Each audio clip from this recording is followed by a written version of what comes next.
Hello students, today we will start topic bill of exchange. So we will learn basic concepts for that. So first, concentrate.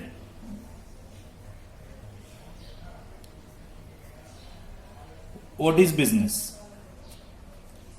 What is business? So business is a place where buying and selling activities are done. Business is a place where buying and selling activities are mostly done. Okay, so now activities of buying and selling we can call overall it transactions. Okay, so there are buying transactions, there are many selling transactions. So a place where buying and selling activities done, it's called business. We can take example like that for shop. Shop is a place where buying and selling activities are done. Okay, so they are transaction for us. So there are two kinds of transactions. First, I will say cash transaction, and second I will say credit transactions. So students, cash transactions क्या होंगे और credit transaction क्या होंगे? सो जैसे कि आप shop में जाते हो, अगर आपके घर में कोई प्रोडक्ट चाहिए और आपको शॉप से लेना है तो आप शॉप में जाओगे, शॉपकीपर से प्रोडक्ट लोगे और बदले में क्या दोगे? कैश. जब भी आप ऑन द स्पॉट शॉपकीपर को कैश दोगे तो होगा कैश ट्रांजैक्शन. जो भी आप शॉपकीपर से लोगे, शॉप से लोगे, और उसके बदले में अगर आप कैश देते हो ऑन द स्पॉट तो कैश ट्रांजैक्शन होगा. बट कभी कभी पॉसिबिलिटीज ऐसे भी होता है, समझो आप 100 रुपीज लेके गए हो बट आप शॉपकीपर से 200 रुपीज का गुड्स ले लिए, तो शॉपकीपर बोलेगा ठीक है कोई बात नहीं, आप मुझे 100 दे दो, बाकी के 100 आप बाद में पे करना. तो इस तरह के ट्रांजैक्शन जो है जहां पे आपको क्रेडिट फैसिलिटी मिलेगी.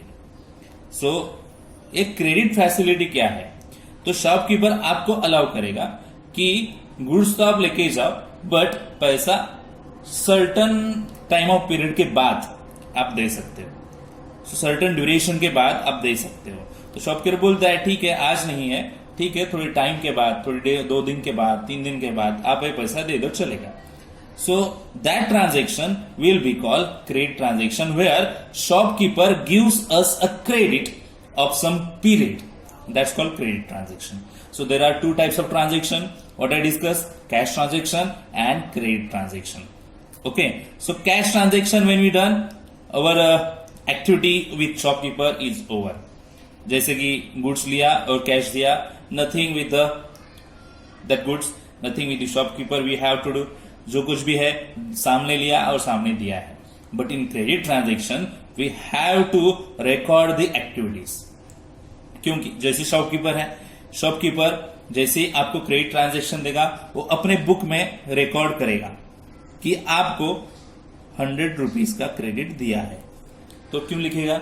क्योंकि उसके पास तो 100 में ही कंज्यूमर्स आएंगे, कितने सारे कस्टमर आते हैं शॉप में, तो थोड़ी ना याद रखेगा कि इसको 100 रुपीज का क्रेडिट है, उसके पास 100 रुपीज का क्रेडिट है, उसके पास 1000 रुपीज का क्रेडिट है, तो उसको तो बुक में लिखना पड़ेगा. ठीक है. सो क्रेडिट ट्रांजेक्शन्स इंपॉर्टेंट हो जाते हैं then cash transaction. Cash transaction में face to face on the spot transaction हो गया, कुछ याद रखने की जरूरत नहीं है, पैसा आया है, गुड्स गया है, ओके बात खत्म. बट क्रेडिट ट्रांजेक्शन में ऐसा नहीं होगा.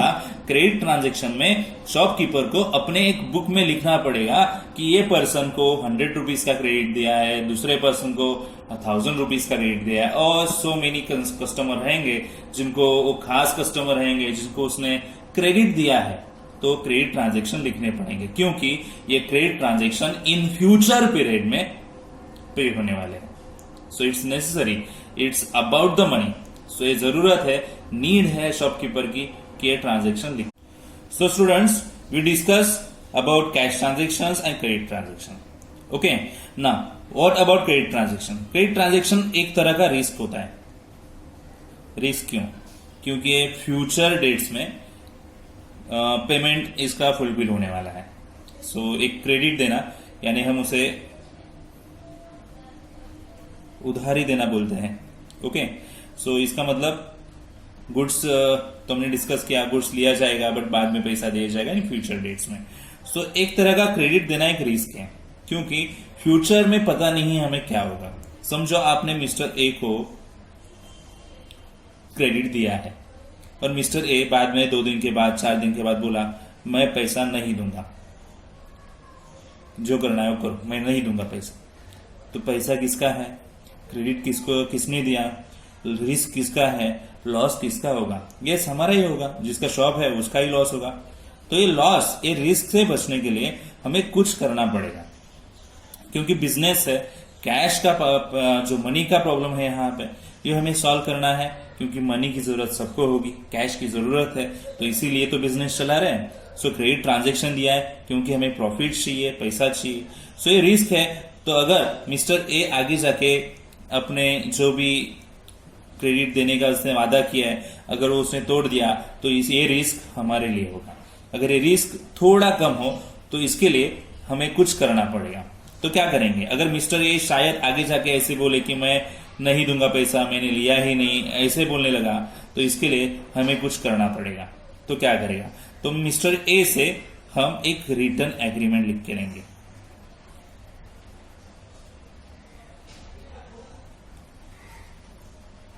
रिटर्न एग्रीमेंट लिख के लेंगे। क्या रहेगा रिटर्न एग्रीमेंट? तो रिटर्न एग्रीमेंट ये होगा कि मिस्टर ए से लिख के लेंगे कि वो फ्यूचर डेट्स में, यानी कितने दिन के बाद, 2 दिन के बाद, 3 दिन के बाद, फ्यूचर डेट्स में कब वो पैसा देने वाला है हम पहले ही लिख के लेंगे। क्योंकि बाद में जाके अगर वो ना बोले तो हम बोल सकते हैं, लीगल प्रूफ दिखा सकते हैं, इसीलिए राइटिंग में लेंगे एग्रीमेंट। ओके, एग्रीमेंट होगा मिस्टर ए का, वहां पे लिख के लेंगे कितने दिन के बाद कितनी अमाउंट वो देने वाला है और कैसे देगा, ये सब लिख के लेंगे और वहां पे उसका होगा सिग्नेचर। सो एक रिटर्न एग्रीमेंट बनता है। सो जब जहां पे रिस्क के चांसेस होंगे, जहां पे ज्यादा अमाउंट होगी, ज्यादा रिस्क होगी, वहां पे हम कुछ ऐसे मेजर्स लेंगे जो हमें कम रिस्क कर दे। तो एक रिटर्न एग्रीमेंट होने के बाद हम बोल सकते हैं कि मिस्टर ए पैसा देने वाला है। मिस्टर ए अगर ना बोला तो हम उसे रिटर्न एग्रीमेंट दिखा सकते हैं जो साइन करके दे रहा है। तो रिटर्न एग्रीमेंट लिया जाएगा मिस्टर ए से कि वो कितने दिन के बाद कितनी जो अमाउंट है वो कैसे देने वाला है। तो इससे एक हमारे लिए भी प्रूफ होगा। अगर हम आगे जाके केस करने के लिए गए, कोर्ट में गए, तो हम दिखा सकते हैं एक लीगल डॉक्यूमेंट कि मिस्टर ए हमें कुछ ना कुछ पैसा देने वाला था। ठीक है, सो रिटर्न एग्रीमेंट हमारे बिजनेस के लिए एक यूजफुल डॉक्यूमेंट हो जाएगा जो नेसेसरी होगा हमारे बिजनेस के लिए। जो रिटर्न एग्रीमेंट होगा उसे ही बिजनेस के टर्म्स में या फिर अकाउंटिंग टर्म्स में बोला जाता है बिल्स ऑफ एक्सचेंज, या हम बोल सकते हैं उसे ट्रेड बिल। तो उसे बिल्स ऑफ एक्सचेंज बोला जाएगा, ट्रेड बिल बोला जाएगा।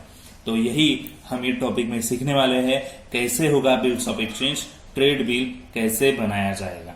ओके, तो ये थोड़ा बेसिक था जो मैंने आपको बताया। So students, bills of exchange, trade bill के बारे में स्टडी करेंगे। पहले तो मैं मीनिंग यहाँ पे लिख चुका हूं, मैं डिस्कस करूंगा आपके साथ। आप देखिए और बताइए मुझे आपको समझ में आता है या नहीं। बड़ी ही आसान लैंग्वेज में हम सीखेंगे। अ bill of exchange is a return order issued by a seller of goods to the buyer of goods to pay certain sum of money on demand or after specific period of time। तो bill of exchange एक return order या फिर agreement होगा जो issue करेगा seller buyer के नाम से।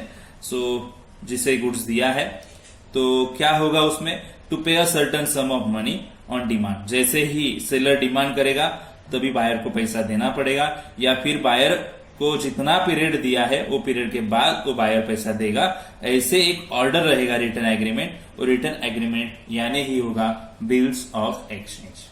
ठीक है, अभी यहां पे डेफिनेशन दी है, चलो कॉन्संट्रेट करो आगे। अ bill of exchange is an instrument, एक इंस्ट्रूमेंट है यानी एक डॉक्यूमेंट है, इन राइटिंग, वो भी राइटिंग में, containing an unconditional order sign by the maker directing an certain person to pay on demand और at a future date certain sum of money only.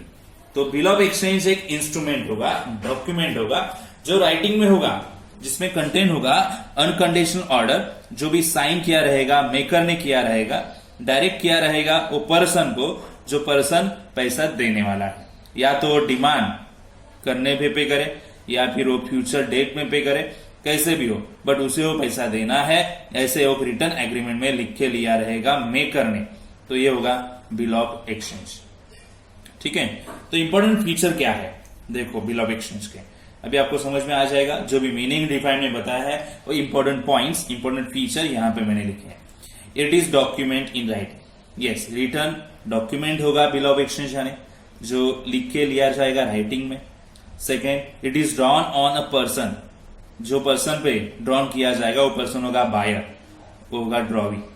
जो पर्सन पे ड्रॉन किया जाएगा वो होगा buyer, drawee. It is sign by the maker, पहले sign उस पे करेगा मेकर।